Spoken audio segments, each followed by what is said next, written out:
I grew up in Edinburgh, and I've been to the summit of Arthur's Seat many times, but only ever as training for an adventure either abroad or to the Highlands of Scotland. I never really considered it for itself. That's changing. Perhaps it's because I lived away from Edinburgh for so long. Maybe it's because COVID forced me to look closer to home for my adventures.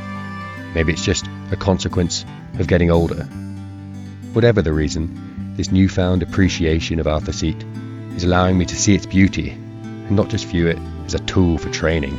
Instead, view it as a playground for adventures and fun and exploration.